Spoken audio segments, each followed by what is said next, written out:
Olá, muito boa tarde. Estamos começando o Band Cidade Entrevista, que neste sábado vai abordar o assunto trabalho e emprego. Para isso, estamos recebendo aqui no estúdio a nova procuradora-chefe do Ministério Público do Trabalho no Amazonas, doutora Alzira Costa. Muito boa tarde. Obrigada pela presença da senhora aqui no Band Cidade Entrevista. E eu começo perguntando quais são os desafios dessa nova gestão. A senhora assumiu recentemente o Ministério Público do Trabalho, agora em outubro, para o biênio 2013-2015. Então, a senhora poderia começar falando dos principais desafios aí dessa nova gestão. Boa tarde, Rosimara. Boa tarde, telespectadores. Bem, os desafios da nova gestão do Ministério Público para esse biênio 2013-2014 são muitos, porque temos um Ministério Público do Trabalho que possui apenas 11 procuradores aqui no Amazonas para tomar conta de todos os 62 municípios. Então, creio que o principal desafio seja justamente conseguir otimizar, com os poucos recursos humanos, financeiros que temos, otimizar a atuação do Ministério Público do Trabalho, tanto na capital quanto no interior do estado. Ou seja, a gente percebe que o Ministério Público do Trabalho hoje, ele tem uma estrutura física, né, até para o telespectador entender, estruturada aqui na capital, em Manaus. No interior, como é que acontece? Não existe procurador, não existe uma sede do Ministério Público do Trabalho hoje no interior do Amazonas, por exemplo. É isso mesmo, Rosmara.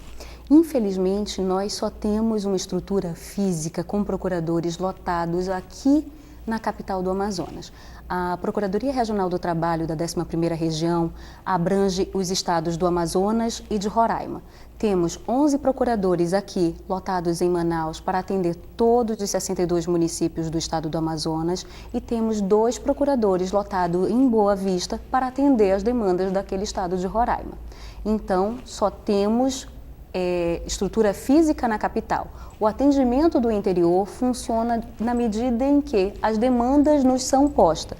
E aí enfrentamos um grande problema, que é justamente o número de demandas represadas, reprimidas, que ficam no interior, porque a ausência física de um procurador, de um membro do Ministério Público naquela comunidade, finda fazendo com que a sociedade local não saiba qual é o papel do Ministério Público, o que e quando ela pode procurar e provocar o Ministério Público do Trabalho. Infelizmente é isso mesmo. E existe a possibilidade de se levar unidades para o interior do estado? O que depende esse investimento? Sim, esse é um dos desafios da nossa gestão.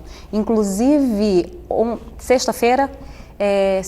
quinta-feira, remetemos correspondência à Procuradoria-Geral do Trabalho pedindo que fossem criadas pelo menos 4 procuradorias do trabalho no município, em localidades ainda a serem estudadas, que seriam municípios polos, para que a gente tivesse fisicamente a presença de um procurador e estrutura realmente para atender aquelas comunidades locais. Mas o que precisa para isso? Não basta um pedido da gestão daqui do Amazonas. É preciso que tenha a aprovação pelo nosso Conselho Superior do Ministério Público do Trabalho, que remeta isso em forma de projeto de lei para a Procuradoria-Geral da República, que por sua vez vai fazer toda a tramitação para a aprovação do projeto de lei com a criação de novas procuradorias de trabalho no município e com novas vagas para procuradores. Mas enquanto isso não ocorre, as demandas, como que elas chegam do interior aqui para a capital? A gente sabe a possibilidade de algumas parcerias, né, para que as pessoas possam recorrer aos seus direitos. Então, muitas vezes a demanda chega até o Ministério Público do Trabalho através, no caso de trabalho infantil, através do Disque 100, outras através de outros órgãos parceiros, como a Justiça do Trabalho, que recebe nas varas do interior denúncias referentes à atuação do Ministério Público e nos remetem. Outras vezes, o próprio Ministério Público Estadual, quando vê que não é caso da sua atribuição, remete essas notícias de fato para o Ministério Público do Trabalho. E ainda há casos que o próprio morador daquela localidade se dirige até Manaus para realizar denúncias de determinadas irregularidades trabalhistas. E doutora, como é que a gente pode comparar essa realidade do Amazonas com os demais estados do Brasil? É uma realidade mais aqui da região norte, essa ausência de sedes do Ministério Público do Trabalho, ou em outros estados isso ocorre também? Infelizmente, é uma realidade muito presente nos estados do norte do país.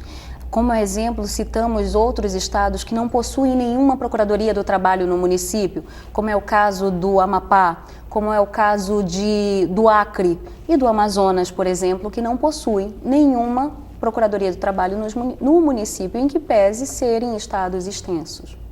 Tá certo. Bom, a senhora citou a questão do trabalho infantil, né? Eu gostaria de abordar esse assunto agora com a senhora. De acordo com o último censo do IBGE, foi identificado um aumento, né, na exploração de crianças e adolescentes aqui no Amazonas.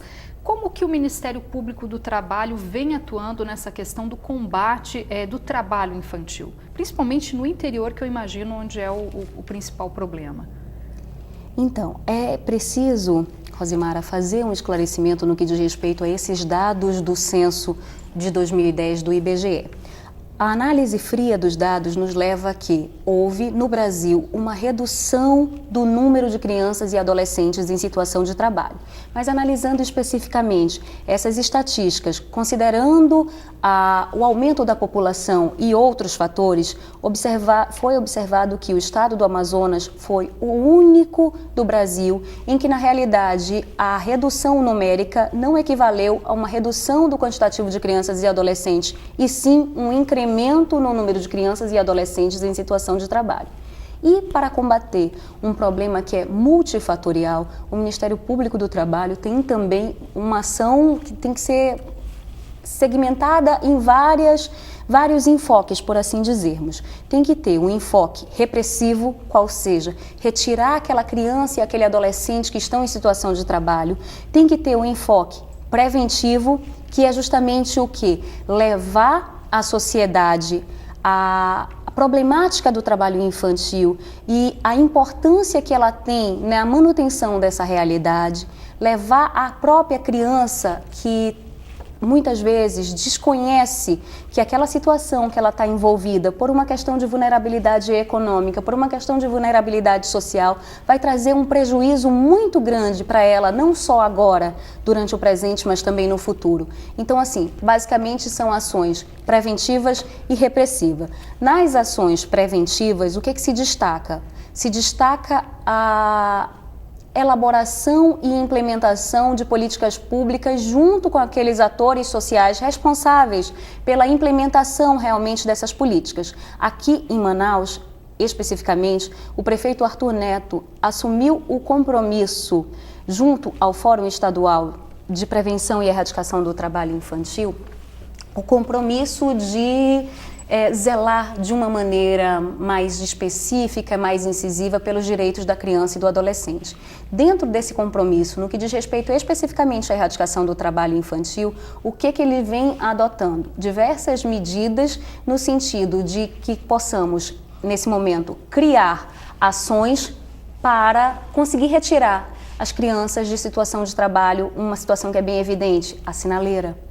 Hoje é comum passarmos nos sinais e vermos crianças vendendo bala e fazendo malabares. E muita então, gente assim, contribuindo, né, dando essa esmola. Sim, muitas pessoas contribuindo. E isso é importante a gente fazer até um apelo para a população que está diretamente em casa e muitas vezes não sabe do malefício que causa quando ele dá aquele R$1, aqueles 50 centavos para aquela criança que está ali naquela sinaleira.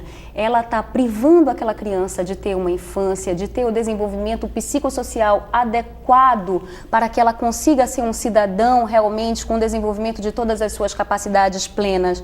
E mais, está privando não só agora, mas está também perpetuando a situação de pobreza. Por quê? Porque a criança que está numa situação de trabalho tem um índice escolar muito reduzido, o aproveitamento escolar muito reduzido e muito provavelmente abandonará a escola. Logo, não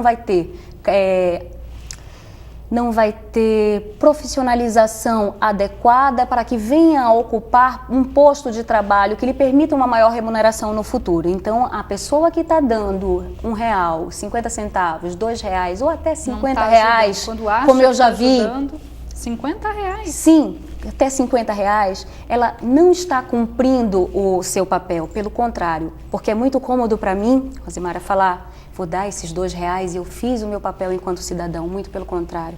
Você está contribuindo para uma situação de pobreza. Então, isso não é admissível. Então, assim, eu faço um pedido realmente à população, não dê dinheiro para as crianças que estão nas sinaleiras, não compre produtos, balas, águas de criança que estão vendendo, porque isso está incentivando o trabalho infantil. Bem, essa é a atuação do Ministério Público do Trabalho na capital, estabelecer parcerias com aqueles órgãos do Poder Executivo Municipal para que a gente consiga planejar ações e implementar realmente essas ações no sentido de diminuir os índices de erradicação do trabalho infantil. Isso na capital, e no interior o trabalho também é semelhante, só que é um pouco mais dificultado, por quê? Pela ausência física do procurador. Mesmo assim, temos vários trabalhos em alguns municípios, como por exemplo em Parintins. Estamos iniciando também uma tentativa das tratativas em Itacoatiara e outros municípios no interior do Amazonas com vistas à redução do trabalho infantil. Tá certo. Doutora Alzira Costa, a gente vai continuar ainda abordando essa questão do trabalho infantil. A gente vai fazer um rápido intervalo. Daqui a pouquinho, Boa Cidade Entrevista está de volta. Ok.